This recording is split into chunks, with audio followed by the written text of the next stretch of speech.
Hello बच्चों, आप सभी का स्वागत है हमारा प्यारा चैनल करखी एजुकेशनल हब में। आज हम क्लास 9 की मैथ चैप्टर नंबर वन क्या है, नंबर सिस्टम यानी कि संख्या पद्धति, लेक्चर नंबर 4 है।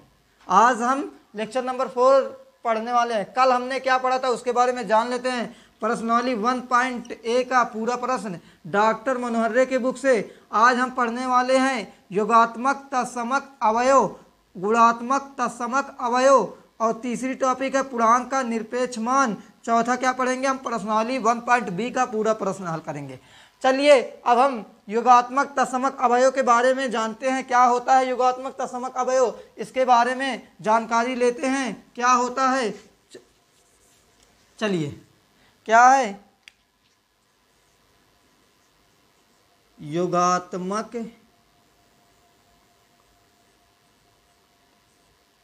तत्समक अवयव। योगात्मक तत्समक अवयव का मतलब ये होता है कि यदि हम ऐसी कौन सी संख्या जोड़ें और घटाएं, जैसे कह दे +A का योगात्मक तत्समक अवयव क्या है, तो हमें +A में क्या जोड़ दें कि हमें 0 प्राप्त हो जाए, वही होता है योगात्मक तत्समक अवयव। यानी कि जिस संख्या का हमें योगात्मक तत्समक अवयव प्राप्त करना है उस संख्या में हम क्या जोड़ दें कि हमें 0 प्राप्त हो जाए। क्या आप जोड़ दें कि हमें 0 प्राप्त हो जाए। जैसे +A का हमें योगात्मक तत्समक अवयव लिखना है तो +A में हम क्या जोड़ दें कि हमें क्या प्राप्त हो जाए, 0 प्राप्त हो जाए। तो हम क्या करेंगे, +A में यदि हम 1 को जोड़ते हैं तो हमें क्या मिलता है, +A ही मिलता है। क्या मिलता है, +A+1 ही मिलता है। यानी कि हमें कोई 0 नहीं मिला ना, 2 को जोड़ेंगे A+2 मिल जाएगा, A+2 मिल जाएगा। हमें लाना क्या है, 0 लाना है। तो हम क्या करेंगे, इसके जो अपोजिट चिन्ह होगा, प्लस का अपोजिट क्या होता है, माइनस, तो -A को जोड़ देंगे। यानी +A -A को जब जोड़ेंगे तो हमें क्या प्राप्त हो जाएगा, 0 प्राप्त हो जाएगा। तो योगात्मक तत्समक अवयव का मतलब ये होता है कि जिस संख्या का योगात्मक तत्समक अवयव हमें ज्ञात करना होता है उस संख्या में क्या जोड़ दें कि हमें 0 प्राप्त हो जाए, यही होता है योगात्मक तत्समक अवयव। जैसे -A का योगात्मक तत्समक अवयव निकालना हो तो हमें इसमें क्या जोड़ना पड़े कि -A का योगात्मक तत्समक अवयव 0 प्राप्त हो जाए। तो हम क्या करेंगे, +A का निकाल देंगे, 0 प्राप्त हो जाएगा। क्योंकि इसके अपोजिट साइड से हम क्या करेंगे, अपोजिट चिन्ह का हम जोड़ेंगे। जैसे -17 का योगात्मक तत्समक अवयव तो क्या लिख लेंगे, +17। तो ऐसे +17 का -17, ये इस तरीके से हम योगात्मक तत्समक अवयव ज्ञात करते हैं। तो देखिए अब हमारा योगात्मक तत्समक अवयव खत्म होता हुआ, हमें उम्मीद है कि आपको योगात्मक तत्समक अवयव समझ में आ गया होगा। चलते हैं अब हम गुणात्मक तत्समक अवयव। क्या चलते हैं, गुणात्मक तत्समक अवयव।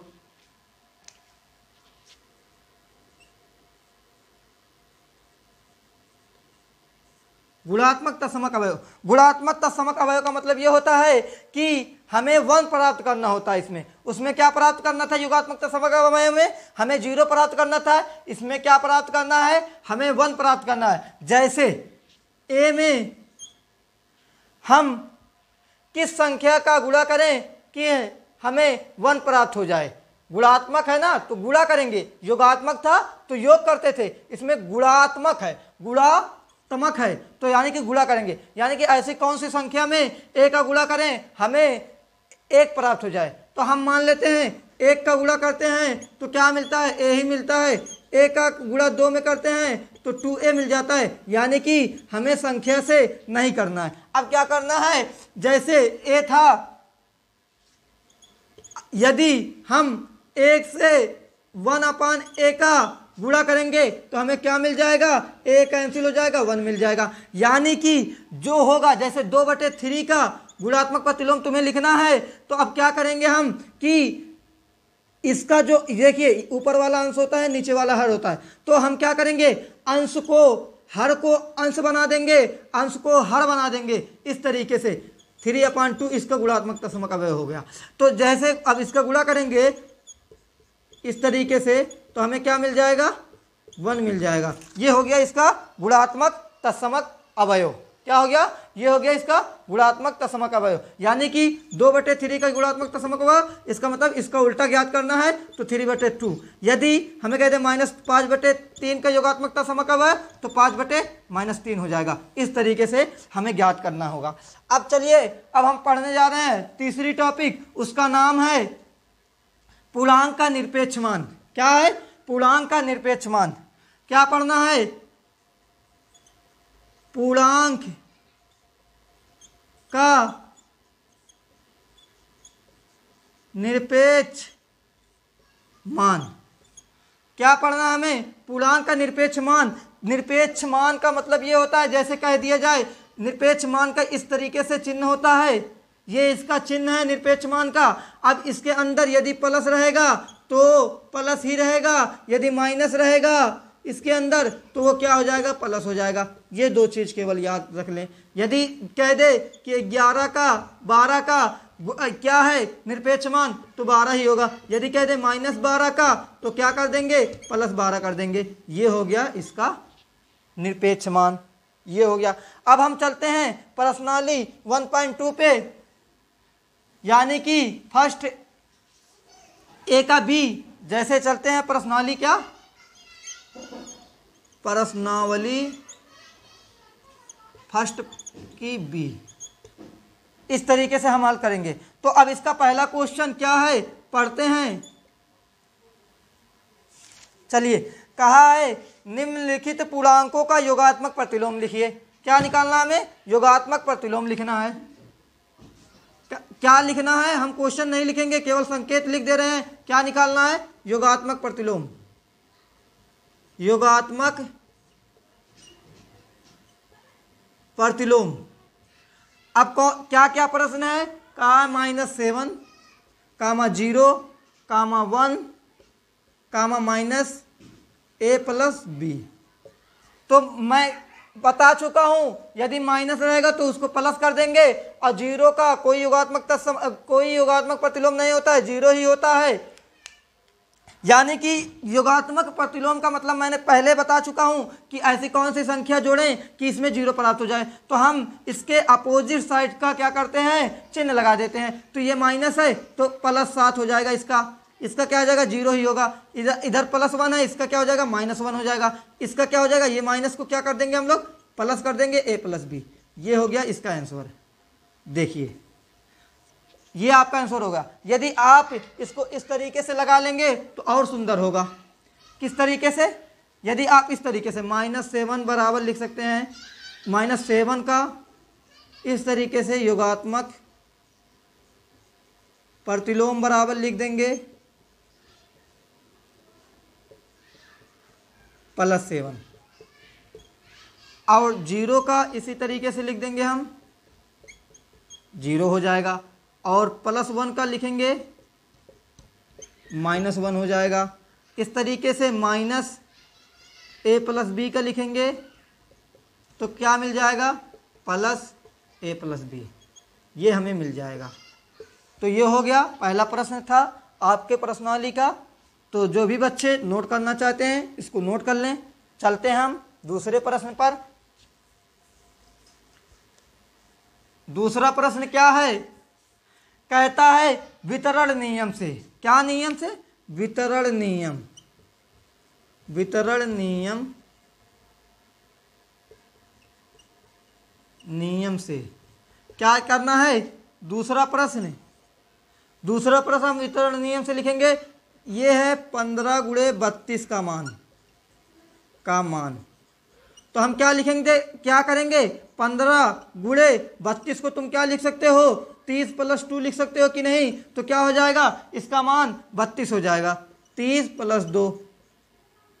तो जब इसको हल करेंगे तो क्या करेंगे, पहले इसका गुणा इसमें फिर इसका गुणा इसमें। तो 15 × 30 + 15 × 2, तो 15 में 30 का गुणा करेंगे 450 आ जाएगा। उसके बाद 15 में 2 का गुणा करेंगे 30 आ जाएगा। इसका जो आंसर आएगा वो हो जाएगा 480। ये हो गया आपका दूसरा प्रश्न हल।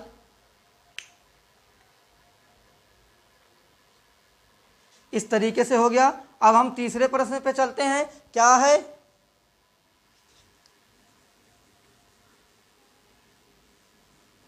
चलते हैं। तीसरा प्रश्न कह रहा है कि धन पूर्णांक, कह रहा है धन पूर्णांक में एक उदाहरण देकर समझाइए।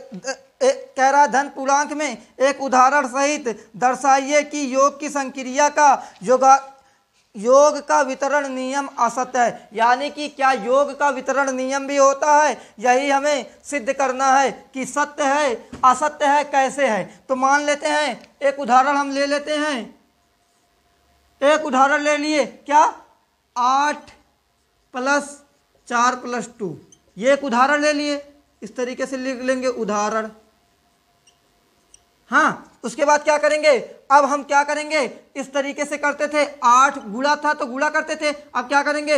8 + 4 कर देंगे और प्लस 8 + 2 कर देंगे। अब इसका मान, दोनों का मान यदि बराबर आ जाता है तो कहेंगे सत्य है, नहीं आता है तो असत्य है। लेकिन हमें क्या करना है? वितरण नियम हमें तुम्हें क्या करना है? असत्य ही करना है। तो क्या इसको लिख सकते हैं 8 + 4 + 2 क्या आता है कि नहीं? तो इसका मान आएगा 12, इसका मान आएगा 10, इसका मान आएगा 8 + 6, इसका मान आ जाएगा, ये हो गया, इसका मान आ जाएगा 22, इसका मान आ जाएगा 14। क्या ये दोनों बराबर हैं? नहीं। इस तरीके से आपका ये तीसरा प्रश्न भी हो गया। ये हो गया आपका तीसरा प्रश्न। अब चौथा प्रश्न पे चलते हैं। जो भी बच्चे नोट करना चाहते हैं नोट कर लें। क्या है चौथा प्रश्न? दर्शाइए कि पूर्णांकों में योगात्मक नियम अद्वितीय होता है। यानी योगात्मक जो प्रतिलोम होता है वो क्या होता है? एक अद्वितीय होना दिखाइए। यानी कि अद्वितीय होता है ये तुम्हें दिखाना। अद्वितीय मतलब एक ही होता है। यानी कि योगात्मक जो प्रतिलोम होता है वो केवल एक ही होता है कि नहीं। एक का मतलब ये नहीं कि संख्या एक, मतलब ये कह रहा है कि एक ही होता है। मतलब ये जैसे +5 का -5 केवल एक ही संख्या है ना, तो यानी कि यही कह रहा है कि एक ही संख्या होता है। ये नहीं कि +5 का क्या हो जाएगा -1, ये नहीं कहा है। कहा है कि एक ही होता है, अद्वितीय होता है, ये है। ये क्वेश्चन नोट कर लीजिए। चलिए अब अगले प्रश्न पे चलते हैं हम।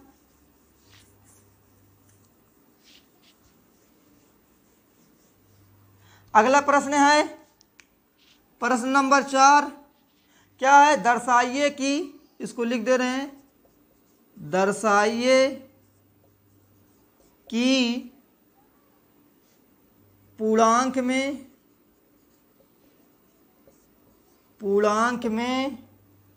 योगात्मक नियम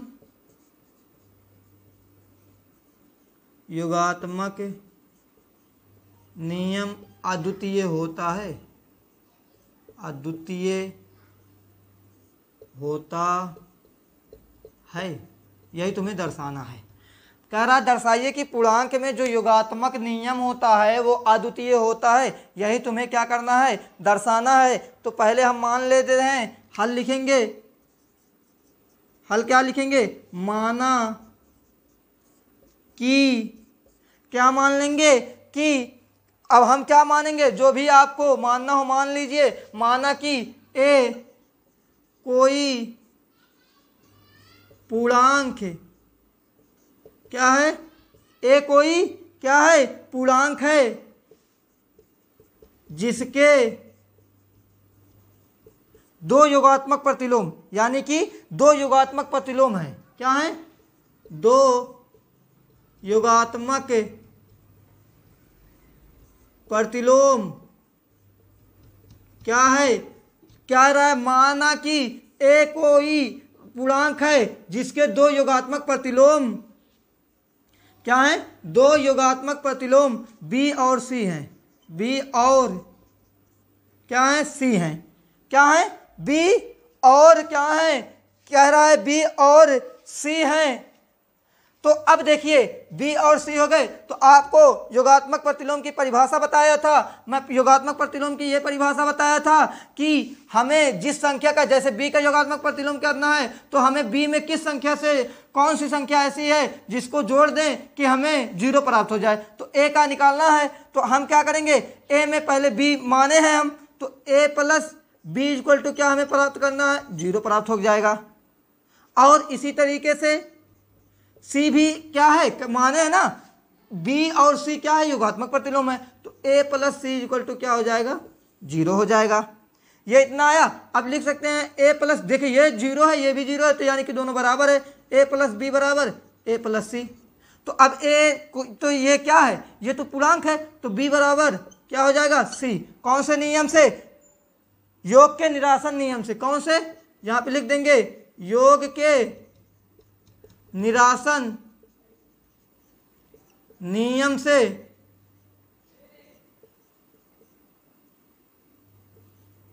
ये हो जाएगा। अब तुम्हें क्या मिला, यानी कि जो b है वो c के बराबर मिला। हमें क्या मिला, अतः a का क्या हमें मिल गया, अतः, यानी कि b c के बराबर है, यानी कि दोनों बात एक ही है। चाहे 2 बराबर लिखें 1 प्लस 1, या 2 बराबर हम लिख सकते हैं 2 बराबर 2, यानी दोनों बात एक ही है ना। तो इसी तरीके से ये भी हुआ है। तो क्या लिखेंगे, अतः a का योगात्मक क्या, a का जो हम योगात्मक प्रतिलोम क्या पाए हैं, एक अद्वितीय पाए हैं। योगात्मक प्रतिलोम अद्वितीय होता है।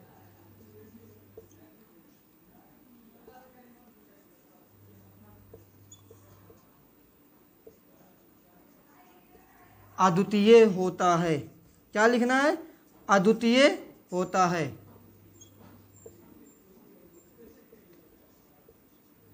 होता है, ये हो गया आपका ये प्रश्न इंपॉर्टेंट है, इसको इंपॉर्टेंट लिख लीजिए और नोट कर लीजिए। चलिए अब आज का लास्ट प्रश्न नंबर 5 पे चलने जा रहे हैं। जो बच्चे नोट करना चाहते हैं नोट कर लें। आज का अंतिम प्रश्न है। चलिए क्वेश्चन नंबर 5, क्योंकि फर्स्ट बी में जो है वो 5 ही क्वेश्चन है। कितने क्वेश्चन है, 5 क्वेश्चन है। पांचों क्वेश्चन आपको यहाँ पे हल करा दिया गया है। चलिए 5वां क्वेश्चन बहुत आसान है। क्या है, क्वेश्चन पढ़ दे रहा हूं। कहा है निम्नलिखित संख्याओं में धन पूर्णांक छाटिए। क्या छाटना है, तुम्हें धन पूर्णांक छाटना है। क्या छाटना है, धन पूर्णांक छाटिए। केवल क्या छाटना है, धन पूर्णांक ही छाटना है। धन मतलब जिसका मान यदि पॉजिटिव, केवल क्या आना है, पॉजिटिव में आना है, और क्या हो, वो क्या हो, पूर्णांक हो। क्या है, पहला क्वेश्चन है 8 - 6, दूसरा है 2 - 5, तीसरा इसी में है 1/3, और चौथा क्वेश्चन है -3 × -4। चौथा क्वेश्चन है, पांचवा क्वेश्चन 8/2। छठवां क्वेश्चन है, छठवां क्या है, -5 × 3। सातवां है 3 × 5। इसमें तुम्हें केवल क्या छाटना है, धन पूर्णांक छाटना है। तो पहले को सॉल्व करेंगे 8 - 6, इसका मान जो आएगा 2 आएगा। ये क्या है, इसको लिख देंगे इस तरीके से, धन पूर्णांक है।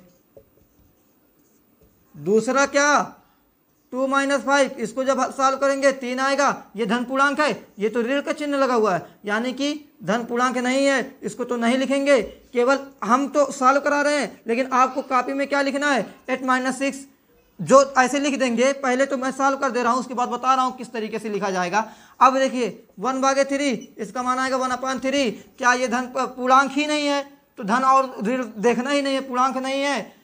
अब देखिए -3 × -4, जब इसको सॉल्व करेंगे +12 आएगा, यानी कि ये क्या है, धन पूर्णांक है। और 8/2 करेंगे तो इसका मान आएगा 4, ये भी धन पूर्णांक है।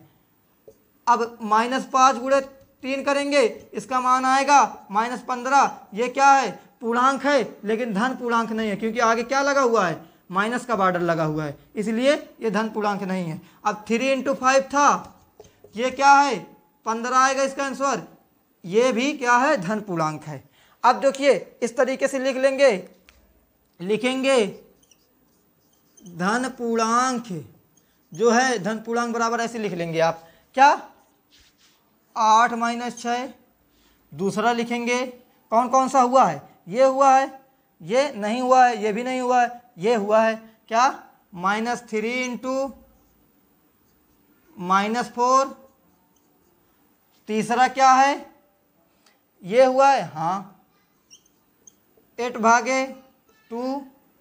चौथा नहीं हुआ है। पांचवा ये हुआ है 3 × 5। ये इतने धन पूर्णांक हैं।